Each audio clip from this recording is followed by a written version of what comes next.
Singers, Book 1, narrated by New York Times bestseller Tamara Rose Blodgett.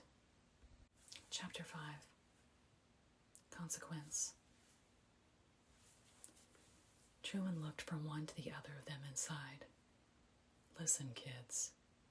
He ripped a hand through his already disheveled hair. "I believe you tried to do the right thing, but Caldwell..." He spread his palms away from his body. Jason dropped his eyes. His hands gripped in Julia's. He hadn't meant to kill Terrell, but when he saw him shoot at Julia, something profound and primitive had kicked in. All he could think of was eliminating the threat. Eliminating Terrell. So he did. Terrell was gonna kill her. A red veil had descended, clouding his vision, clouding Jason's mind.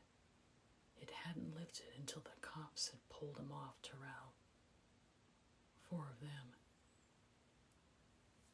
At least they'd let him wash Terrell off him. He'd had blood splatter and gore wrist deep. His stomach churned a little with the memory. Now he and Julia were in the police station, making noise about self-defense. The cop might look like a rumpled dish rag, but his eyes were sharp like the bald eagles that flew outside the windows. Those eyes tracked Jason like the majestic bird, equal parts wise and aware, missing nothing. "You're of age, son. It doesn't matter that you were still technically a student.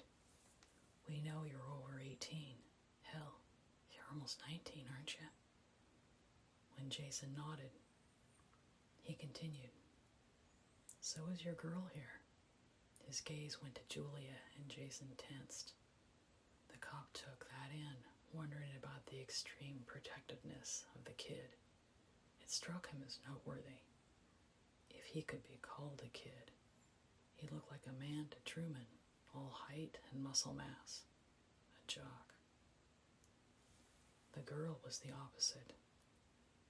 She had a sullen and fiery cast to her, but she was a tiny thing, different coloring, all champagne and... Those eyes, he thought, repressing a shudder. They were like a cat's, spun gold. They followed him with an intensity that was unsettling. He cleared his throat. "As you know, the teacher was the one that brandished and fired a weapon. You may be able to get off with counseling, but your reaction wasn't typical, and there will be some accountability for that." Jason nodded, and Julia stifled a sigh. She'd never get the image of their teacher's brains on the floor out of her mind. The bigger question would always be, why? Why did he try to shoot her? As if reading her mind, Detective Truman asked, "Is there some reason Terrell would commit violence against you, Julia?" Her face showed her confusion, Truman thought. She didn't know either. He'd do some digging and see what was what, try to make sense of the senseless. His eyes flicked to Jason.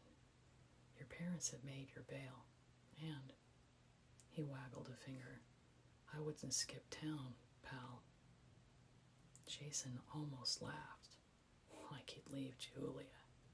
Ever. He squeezed her hand, and Julia squeezed right back. He stood to leave, pulling her with him. Jason's last thought as he left the building was that their elopement plans were screwed.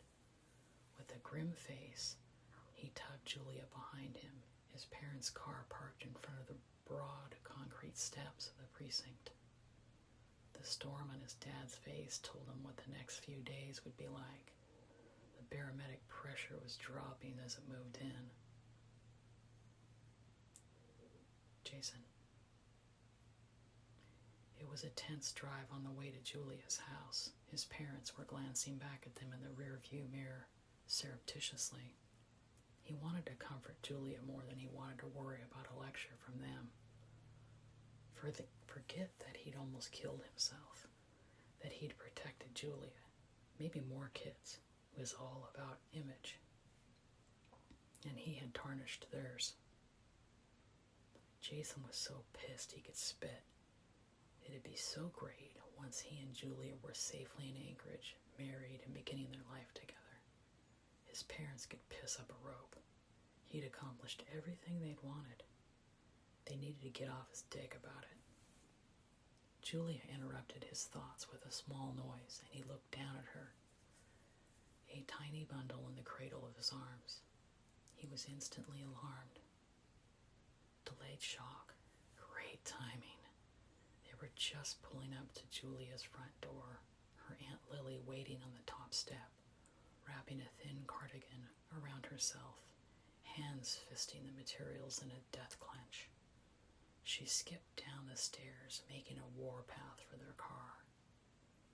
Before Jason could properly shield Julia, Lily had torn open the door, putting her hands on Julia. "Don't, Lily," Jason said, meeting her tense and angry gaze. "You don't tell me what to do. I almost lost my niece today." "The one that you were taking care of?" She said that last like an accusation, and it made Jason's heart clench in his chest. He had taken care of her, the best that he could. Jason didn't need this right now. Julia didn't need it. He looked down at Julia, her skin clammy and pale, her breathing rapid. "What's wrong with her?" Lily asked in a fake panic. "She's in shock," Harold Caldwell said. Jason sighed. "Please move. I'll carry her into the house and get Julia in a supine position." Thankfully, Lily backed away, and Jason unfolded his body outside the car, swiveling Julia as he went, swinging her up into his arms. "Jason," she said, her eyes fluttering open. They widened, and she said, "They're coming. The wolves and the blood. Blood." "What is she saying?" Sheila Caldwell asked. Jason shook his head, puzzled. "I don't think it's anything. She's in shock. Getting Julia lying down is key here, Mom." Jason's eyes left the loose group of adults, and he strode to the house, towing open the unlatched front door. He pegged the first sofa he saw and brought a still and pale Julia to it, laying her gently down. He swiped a hair from her forehead and kissed it. She felt cool. He wasn't leaving until she was okay. She was far from okay, he thought as he gazed at her. "Stay away from here, Jason," Lily yelled, huffing into the room. "I don't think this is helping things," Sheila said, her hands fluttering helplessly in front of her. Lily gave her a withering look of such contempt that Sheila took a step back. "Don't tell me what is helpful or what is not. What would you even know about suffering, challenges, anything?" Seeing Sheila's helpless expression, she said, "That's what I thought. Go home to your fancy house and your comforts and leave me and my niece alone." Harold Caldwell looked down his nose at Lily Wade. She was beneath him. He had suffered the relationship between Julia and Jason, knowing it was a high school sweetheart thing. Jason would see that she was all wrong for him and dump her when he was attending college. This incident might prove to be the perfect break for the relationship. It put Harold in good spirits, magnanimous spirits. "We understand, Lily. Of course we'll leave you here in comfort." "Julia?" He smiled the first genuine smile of the day since hearing the wretched and humiliating news of his son's involvement in the shooting. He began to back out of the house when Harold caught sight of Jason moving back toward the couch. He pursed his lips into a thin line. "Jason, he commanded in a low tone. Jason didn't even turn. What? His eyes on Julia's pale face, her lips tinged blue. Let's go. No, Jason said, his eyes steady on his dad. Lily's head snapped up. She wasn't having this big guy in her house. This kid that Julia was gone over. This family. How dare they try to bulldoze their way in her house, force their involvement. She picked up the nearest phone, her finger hovering above the number 9. Don't make me call the police, she threatened Jason in a low voice. Chapter 6. Existing. Julia sullenly took another spoonful of soup. After a week of suffering through liquids, she'd finally been upgraded to soup with meat. Susan was the cook, too. Versatile gal. If Julia was honest with herself, she had to admit that Susan was a saint. But she was not here to make friends. Every day Julia thought of how she could get away. Each day she wanted away from William, and to a lesser degree, Pierce. At least Julia finally had answers. William was deliriously complacent with her presence here. He thought he had it handled. Well, William had another thing coming. Julia was waiting for the best opportunity she could manage to leave permanently. William had expounded on her importance, making her desire to leave even more acute. Blood singers were rare. They were critically needed in the human population. The vampires looked at the humans like cattle. Blood singers were just a fraction of the human population, 1/10 of 1%, to be exact. Julia had listened to his speech silently. William and Pierce were runners. Their express purpose was the acquisition of blood singers. The blood singers balanced the vampires' food load. Their properties their blood afforded made the human population's blood of high enough quality to sustain their existence. Whatever, Julia thought, remembering his words. So you see how essential you are. William had spread his palms out on either side of his body, his coal-black hair shimmering with blue lowlights in the subdued glow of the dining hall. His silvered eyes bored into hers, and a sudden memory of them shifting to a red so deep it was nearly black as he almost struck her flesh, caused her heart to speed slightly. She wrote it out. William could probably hear her blood course through her veins. That's all she needed. Julia would never be able to help herself if he was anticipating all her moves, especially as weakened as she'd become. Why take me?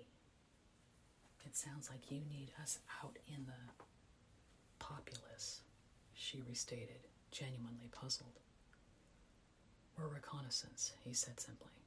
We seek the rare ones. Okay, Julia threw up her hands, her suit forgotten. He had frowned when she pushed the bowl away. I give. Who are the rare ones? William stared at her and she held his gaze. You are a rare one, Julia. She shrugged. So?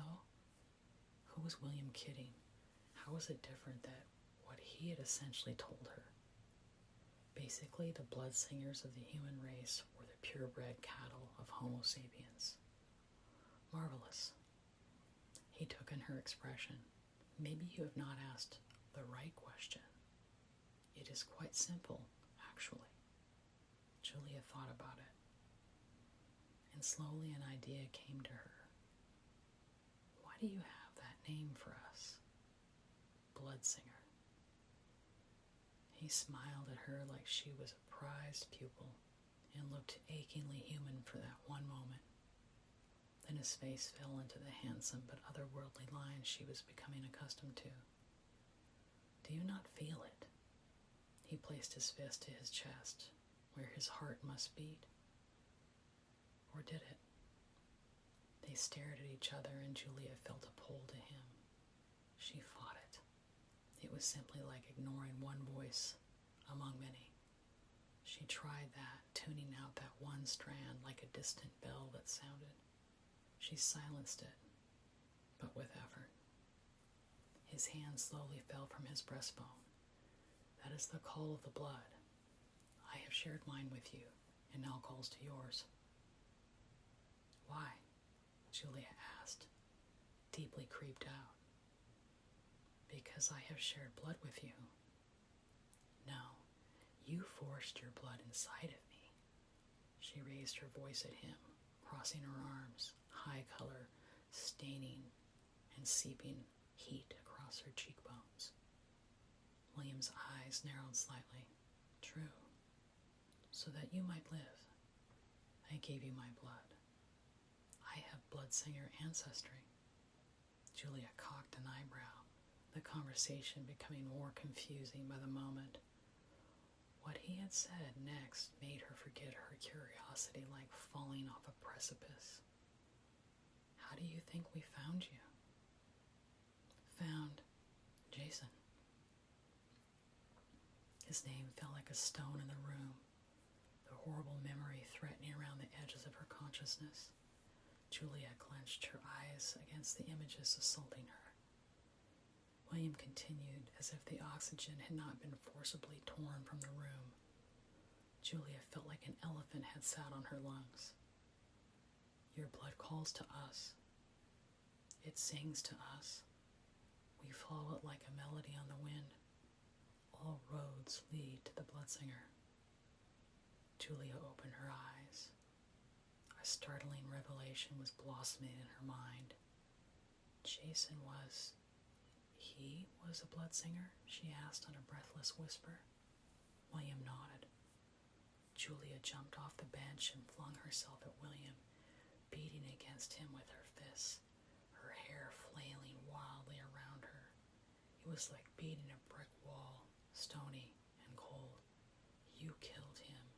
You had no right, she wailed. You killed him, she sobbed as he grabbed her wrists. Why didn't you kill me instead? Julia asked on a sorrowful moan as she sagged against William, fainting from exhaustion. William picked her up in his arms, the burden of her weight no more than a feather. His pain at watching hers was unmatched with anything he had ever known. He carried Julia back to her room. William's soul as heavy as a ton of lead.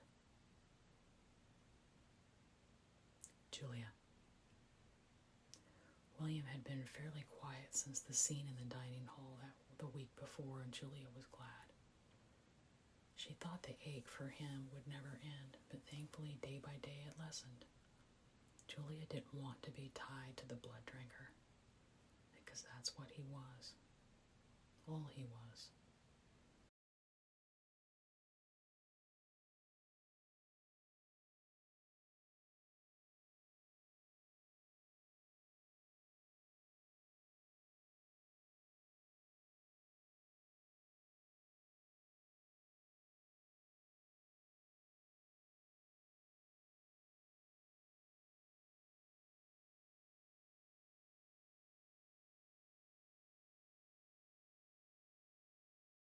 He and Pierce lingered in the hall, speaking in covert whispers as she dabbed at the corners of her mouth, bread half-eaten in front of her.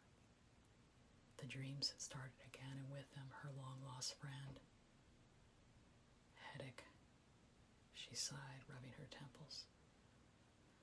William and Pierce were suddenly beside her. Are you ill, Julia? She glared up at the pair. A prudent girl with half a brain would have been scared of the vampires, deadly and menacing.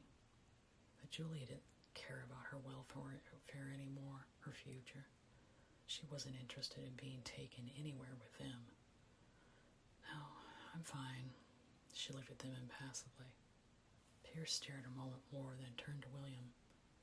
Perhaps her awakening has begun. Julia thought she was about done with the revelations. Possibly, William said with a thoughtful voice. What?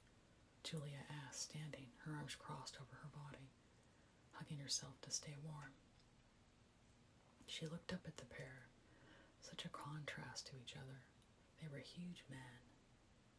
Vampires, Julia self-corrected. She gulped back a sudden stab of fear. Rare ones go through a... William struggled for just the right word. Transition, Pierce supplied. Julia's brows jacked down over her eyes and she said, "Haven't you two kidnapped bloodsingers before?" William's expression darkened at her terminology, but Julia remained steadfast. It was what it was. We have acquired some of the rare one lineage, but never pure blood. Never once, Pierce said. Adolescence, William said triumphantly, remembering the word. What the hell? Were they stupid? Look, guys. They turned their simultaneous attention unnervingly on her. Julia stepped back, then realized it made her look weak and reclaimed it. I am clearly a woman. Full grown, guys. She ran a hand down the front of her body and the vampires tracked it. She was immediately embarrassed but bottled up that emotion before it got noticed. Julia rushed on before they could comment. What I'm saying is, I went through adolescence years ago. I'm done with all that, Julia said, waving away their weird ideas with a hand. Pierce shook his head and William commented, no, the rare one comes of age much later than one that is just a bloodsinger. The purer you are, the greater the manifestation of your latent talents. Julia's eyes shifted back and forth between them. What talents? She asked slowly. William paused, then dropped the bomb. Paranormal talents. Julia's hand whipped out and gripped the table that stood behind her. The hell with appearing weak. Julia backed up until her thighs pressed against the bench. Insane vampires. It wasn't just enough that there was such things as vampires. These ones were crazy-ass loons. It just kept getting better and better. Julia despaired. Are you having headaches? Pierce pressed. Precognitive dreams? William asked silkily. Julia's head snapped up and locked with William's gaze, gold meeting silver. She shook her head in denial. She would not be their stupid bloodsinger messiah or whatever the hell they were looking for. Julia redoubled her mental determination to escape. Soon.